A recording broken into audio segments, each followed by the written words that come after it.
এখন 1:30 বাজে। এখন থেকে ব্লগটা শুরু করলাম। আজকে রবিবার 21 তারিখ, যাচ্ছি বৈশাখী মেলায়।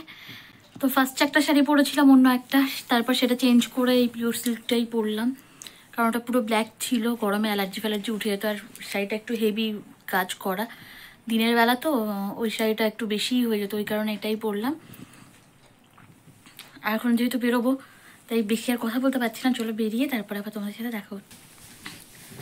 আমরা কিন্তু দুপুরবেলা লাঞ্চ টাঞ্চ করে তারপরেই বেরোচ্ছি। আর শাড়ি পরে যেহেতু যাচ্ছি একটু তো লাগছেই কেমন, যে ফার্স্ট টাইম এসে যেহেতু শাড়ি পরে বেরোচ্ছি।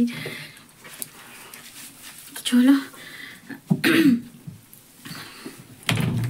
বেরোনো যাক। আর আমি ব্লাউজটা চেঞ্জ করে নিই, যেহেতু ব্ল্যাক কালারের ব্লাউজ পরতে হতো, তো এটার সাথেই পরে নিয়েছি। জানি মানাচ্ছে না, তাও পরে নিলাম, কিছু করার নেই।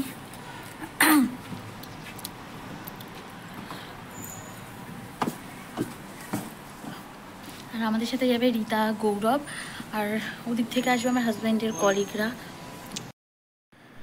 আশা করি দেখে তো বুঝতেই পারছেন যে বেরিয়ে গেছি, আর এখন পৌঁছেও গেছি। হ্যাঁ, যেটা বলার, যে অনেক দিন ধরে ওয়েট করেছিলাম ব্লগটা এডিট করে কবে আপলোড করব, কারণ অলরেডি সবারই বৈশাখী মেলার ব্লগ মোটামুটি আপলোড করা কমপ্লিট।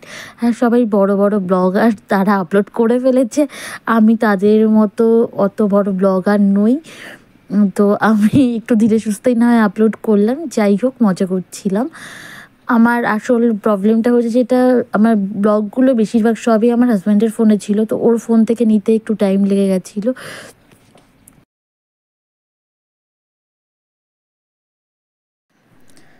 এখানে নামার পরে দেখলাম সবাই শাড়ি পাঞ্জাবি পরে একই দিকে যাচ্ছে। আমাদের সবাই বলেও ছিল, যেহেতু আমরা মানে আমার হাজব্যান্ড আমি ফার্স্ট টাইম যাচ্ছি, গৌরব এর আগে গিয়েছে, তো ওই জন্য একটু চিনতে অসুবিধা হবে দেখে আমরা বারবার করে বলছিলাম যে কী করে যাব কি না। যদিও চীনে অবশ্যই চলে যাওয়াই যায়, এমন কোনো টাফ ব্যাপার না, তবুও সবাই বলছিল যেদিকে সবাই শাড়ি পাঞ্জাবি পরে যাবে সেদিকেই হেঁটে চলে গেলে হবে। সত্যিই তাই। দেখুন, নামার পর মনে হচ্ছিল আরে এ তো দেশেই আছি। বিদেশের মাটিতে এসে, মানে বিদেশের মাটিতে দাঁড়িয়ে পাঞ্জাবি শাড়ি পরে সবাইকে বছরের একটা দিন দেখতে বেশ ভালোই লাগে। যদিও বছরের একটা দিন মোটেও নয়, বছরে বেশ কয়েকটা দিনই এরম দেখা যায়। এরপর নিশ্চয়ই আপনাদের সাথে সেগুলোও শেয়ার করব। তো এখন এই যে চলে এসেছি বৈশাখী মেলায়, 26তম টোকিও বৈশাখী মেলা, যেখানে আসার ইচ্ছা আমার খুবই ছিল।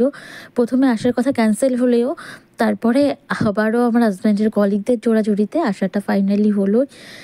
এখানে কিন্তু শুধুমাত্র যে বাংলাদেশের লোকজনই পারফরমেন্স করেছে তেমন কিন্তু নয়, জাপানিজরাও পারফরমেন্স করেছে, সেটা আশা করি আপনারা দেখতেই পাচ্ছেন। এখানে কিন্তু এখন জাপানিজরাই নাচ করছিল। তো চলুন দেখতে থাকুন, ব্লগটা কেমন লাগছে অবশ্যই কমেন্ট করে জানাবেন।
মাঝখানে কিন্তু দুজন জাপানিজ গানও করে নিল, এই যে এখনও গান করছে ওরা। আর ওদের পরেই কিন্তু বাংলাদেশের অনেকগুলো ব্যান্ডের পারফরমেন্স ছিল, যেমন ছিল মাদল সাংস্কৃতিক ব্যান্ডের একটা পারফরমেন্স। তো চলুন এরপর ধীরে সুস্থে আপনাদেরকে সমস্তগুলোই দেখানোর চেষ্টা করব। আর যেহেতু মেলা, এখানে কিন্তু প্রচুর খাবারের স্টল ছিল।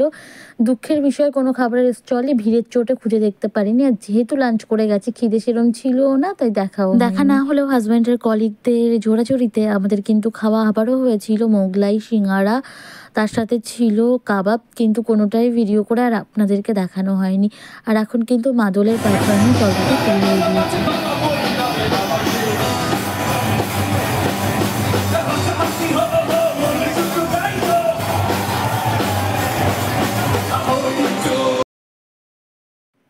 সাধারণত এটা বাংলাদেশেরই মেলা, বাংলাদেশের লোকজনরাই কিন্তু মেলাটা অ্যারেঞ্জ করে, কিন্তু আসে কিন্তু প্রত্যেকটা কান্ট্রির মানুষজন। শুধুমাত্র যে বাংলাদেশের লোকজনই আসে মেলা এনজয় করতে তা কিন্তু নয়, ইন্ডিয়ান, জাপানিজ,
নাগাড়ে টানা অনেকটা সময় দাঁড়িয়ে থেকে পায়ে প্রচণ্ড ব্যথা করছিল, যে কারণে এখানে এসে বসেছিলাম। আমি ভেবেছিলাম আমার হাজব্যান্ড মনে হয় ছবি তুলছে। পরে নাবিন ভাই বলল যে ভাবি তাকান, তো তখন বুঝলাম যে ও ভিডিও করছে। তো এই তো জিতনি ভাইয়া, আমার হাজব্যান্ড, নাবিন ভাইয়া, তারপরে তানজিলা ভাবি, কৃপা, আমরা সবাই বসেছিলাম। আর কৃপার হাজব্যান্ড মানে সজল দাদা, উনি একটু একটা জায়গায় গিয়েছিলেন, সেখান থেকে আবার এসে আমাদেরকে জয়েন করেছিলেন। এর আগে আপনাদের একটা ভিডিওতে আমি বলেছি যে এখানে পায়রাদের পাশ থেকে হেঁটে গেলেও ওদের কোনো হেলদোল থাকে না, ওরা কিন্তু ওখানে দাঁড়িয়েই থাকে। এই যে দেখুন এক ঝাঁক পায়রা উড়ে এসে এখানে কেউ একটা বিরিয়ানি ফেলে রেখে গিয়েছিল, যেটা সচরাচর এখানে হয় না, তবুও কেউ একজন ফেলেছিল, তো সেটাই ওরা খাচ্ছিল। পাশ থেকে সবাই হেঁটে যাওয়া সত্ত্বেও ওরা কিন্তু নড়ছিল না।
এতক্ষণ তো শুধু গানই শুনলেন, এবার একটু দেখুন নাচ।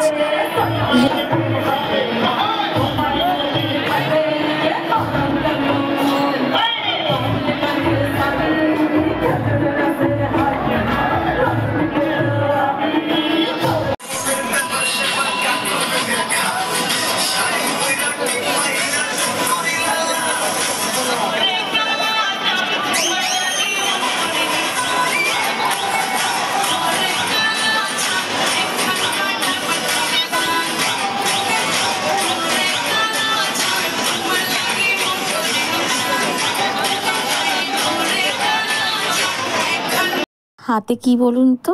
আরে হ্যাঁ, পান। কি ভাবছেন এত দূরে পান কোথায় পেলাম? বৈশাখী মেলায় সবই পাওয়া যায়। যখন হাজবেন্ড পানের কথা বললো তখন আর না করতে পারলাম না, পানটা খেয়েই নিলাম।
শুধু যে ওরাই মজা করেছে তা না, আমরাও কিন্তু প্রচুর মজা করেছি। আর এই তো আমার হাজব্যান্ডের কলিগ, আমার হাজব্যান্ড, তারা কিন্তু জল খাওয়ার পর যে বোতলটা ছিল ওটা নিয়েই হাতে বাজাচ্ছিল, মানে হাতে তালি দেওয়ার জায়গায় বোতল নিয়ে হাতে বাজাচ্ছিল। খুব এনজয় করেছি প্রত্যেকেই, ওদের দেখে বেশ ভালো লাগছিল। বেচারারা সারাটা সপ্তাহ নিজেদের টার্গেট ফুলফিল করতে এতটাই বিজি থাকে যে তারপরে এই দুটো দিন বেশ আনন্দ করে কাটাতে পারে। আর এই সমস্ত অকেশানগুলোতে তো বেশ মজা করেই কাটাতে পারে, যে কারণে ওদের দেখে বেশ ভালোই লাগে। দেখে মনে হচ্ছিলো কতটা রিফ্রেশমেন্ট এদের মধ্যে চলে এসছে। যাই হোক, অনেক অনুষ্ঠান দেখা হলো, গান টান শোনা হলো, এবার বাড়ির দিকে রওনা দিতে হবে। কারণ এরই মধ্যে অলরেডি বৃষ্টি পড়া শুরু হয়ে গিয়েছিল। তারপরেও দেখুন লোকজন কিন্তু দিব্যি দাঁড়িয়ে গান শুনে যাচ্ছে, মজা করছে। আমাদের পিছনেই দুজন জাপানিজ কাপেল, তারা কিন্তু একদম শুরু থেকে শেষ অবধি দাঁড়িয়ে গান শুনে গিয়েছে।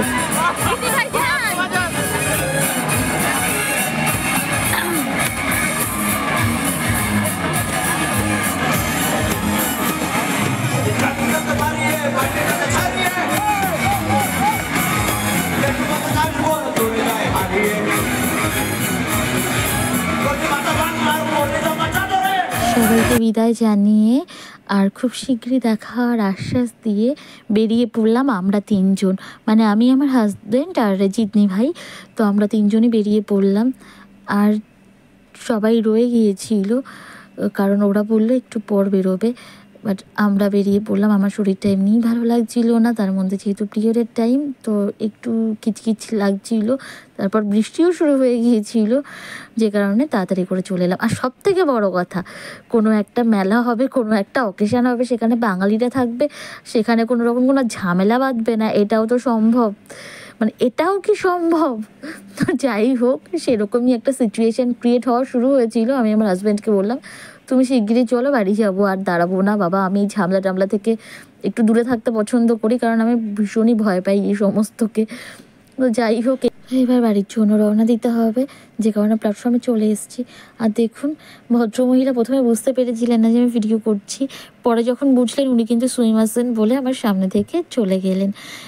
এরা এতটাই নম্র বা ভদ্রভাবে আপনার সাথে আচরণ করে যে সত্যিই ভীষণই ভালো লাগে। কখনোই ধন্যবাদ জানাতে বা ছোটোখাটো বিষয়ে ক্ষমা চাইতে কিন্তু এরা পিছপা হয়।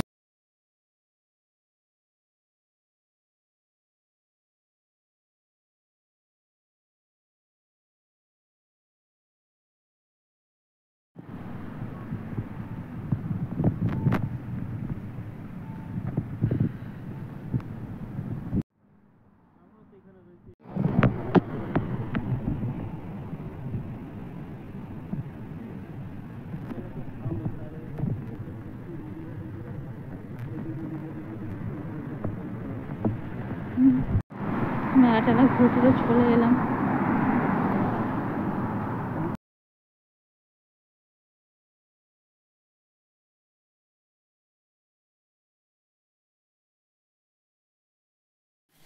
বাড়িতে চলে এলাম, সারাটা দিন বেশ ভালোই কাটলো, অনেক আনন্দ মজা সমস্ত কিছু করে বেশ কাটলো ভালোই।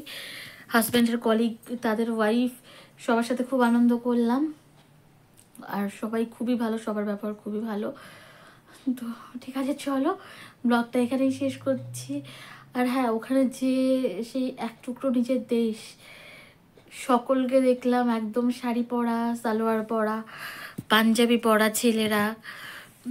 তো দেখে বেশ ভালো লাগছিল, মনে হচ্ছিল না একদম নিজের মানুষদের কাছে আছি। আবার ঠিক যখন বাড়িতে এলাম, বাড়িতে আসার সময় যখন দেখলাম যে আবার সেই সবাই জিন্স প্যান্ট, অন পিস, মানে ড্রেস এইসব পরে যাচ্ছে, তখন বললো বাবা সেই আবার চলে এলাম। যাই হোক, তো চলো, দিনটা বেশ ভালোই কাটলো। ব্লগটা এখানেই শেষ করছি। যদি ব্লগটা ভালো লাগে তাহলে প্লিজ লাইক, শেয়ার, কমেন্ট করো, সাবস্ক্রাইব করতে ভুলো না। সবাই ভালো থেকো, সুস্থ থেকো, দেখা হচ্ছে খুব শীঘ্রই নতুন আরও একটা ব্লগের সাথে। ততক্ষণের জন্য টাটা।